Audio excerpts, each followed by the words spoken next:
Pour l'instant, les perspectives sont floues. J'ai déjà dit que nous devions nous débarrasser de toutes les bulles d'air que nous avons en grand nombre. Nous devons nous concentrer sur une seule chose, gagner. Ce qui signifie tenir la ligne de front, aller de l'avant, oublier tous les désaccords et les ressentiments. Tant que les intrigues, les conflits, les bâtons dans les roues perdureront, ils feront obstacle au combat. En ce qui concerne les perspectives et les mesures à prendre, nous devons nous concentrer sur les attaques de l'ennemi, les attendre et être prêts à les recevoir. Je pense que nous avons quelques semaines pour nous préparer. Et si nous ne le faisons pas, il sera trop tard pour boire du Borjomi, comme on dit. Prigojine qui pleure, Prigojine qui se plaint, mais Prigojine, qu'on le veuille ou non, depuis 8 mois, 9 mois, plus de 8 mois. Plus de 8 mois, n'avance pas. Oui, mais bon, on a quand même...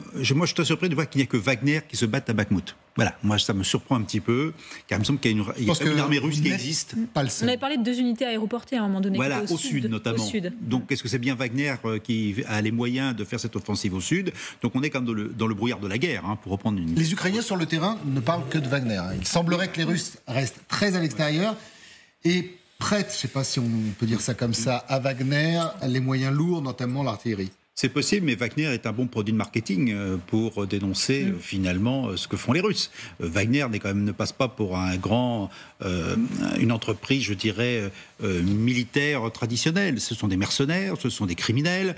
Donc plus on met en avant, je dirais, la milice Wagner, plus finalement on porte l'opprobre sur l'ensemble de l'offensive russe, qui est de bonne guerre, sans mauvais jeu de mots. Donc voilà, moi je suis très surpris, donc je reviens à mon propos, qu'on ne voit pas plus l'armée russe présente.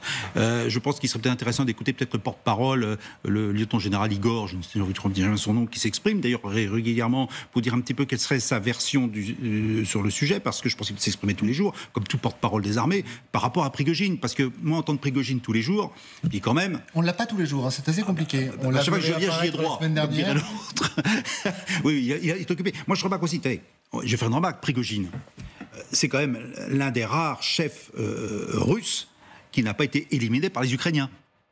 C'est pas faux. Alors que tous les autres, dès qu'ils font un geste de travers, pouf, ils sautent. Là, on a un Prigojine qui non seulement énerve tout le monde du côté russe, mais en plus du côté ukrainien, il est préservé en vie. Moi, je me pose comme des questions, je dirais, est-ce que les services de renseignement ukrainiens sont devenus incompétents, entre guillemets, vis-à-vis de Prigojine pour le laisser parler avec autant, je dirais, d'assurance, y compris à Bakhmout. On ne va pas me dire qu'à Bakhmout, on n'est pas capable de l'identifier, de l'éliminer. Donc je pense qu'il a une utilité pour beaucoup de gens, et que c'est vrai que le discours qu'on entend, qui n'engage que moi, sur le fait qu'on met Wagner en permanence devant, nous fait oublier peut-être l'armée russe. Peut-être que l'armée russe n'est pas là, mais enfin, il y a quand même un certain nombre d'informations qui circulent à gauche, à droite, qui disent quand même que l'armée russe travaille sur le terrain et combat. Voilà. Ça, c'est l'aspect, je dirais, russe. Maintenant, l'aspect ukrainien. On peut revenir sur l'aspect ukrainien. Il semble bien qu'il y a eu des contre-offensives ou contre-attaques, on va prendre le vrai terme, contre-attaques ukrainiennes à Bakhmout, qui ont essayé de desserrer l'étau. Et puis, dernier point, on voit bien que les voies de communication pour Bakhmout, pour les forces ukrainiennes, sont quand même sont sous le feu, avec tout ce que ça implique comme perte, parce qu'on ne transporte pas ni munitions, ni soldats, ni blindés, sachant que n'oublions pas qu'il y a des ponts qui ont été détruits, n'oublions pas, sans avoir des pertes. Voilà. Donc maintenant, où on en est aujourd'hui, moi ce que je remarquais, et je conclurai vraiment là-dessus, c'est qu'aujourd'hui vraiment, on a eu un doute sur la volonté ukrainienne de résister à Bakhmout. On s'aperçoit qu'aujourd'hui, elle résiste. L'armée ukrainienne résiste, elle veut tenir Bakhmout le plus longtemps possible. C'est une réalité, malgré les pertes. Donc il y a un vrai symbole politique et presque militaire sur la résistance ukrainienne. Et c'est là qu'on le voit. Alors maintenant, combien de temps ça va durer?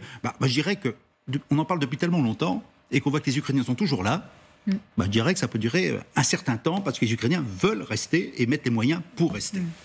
Et ils ont reçu des renforts, les Ukrainiens, ces dernières semaines, ce qui a permis justement de mener les contre-attaques dont vous parlez autour des 2 routes d'approvisionnement par l'ouest de Bakhmout. Alors certes, elles sont sous le feu, mais pour le moment, elles continuent à pouvoir faire rentrer en effet des armes et des hommes dans la ville. Donc à partir du moment où cette voie d'approvisionnement, elle tient, Bakhmout peut continuer à tenir, même si, comme le montrait Nivin, dans le centre-ville, la poche quand même se réduit parce qu'il y a une poussée russe vers le sud qui est en train quand même de marquer des points. Mais tout ça est extrêmement lent, extrêmement difficile. Et en effet, ça fait tellement longtemps qu'on parle de la chute programmée de Bakhmout qu'on peut quand même se poser aujourd'hui quelques questions. C'est très compliqué de pouvoir faire la moindre prévision. Alors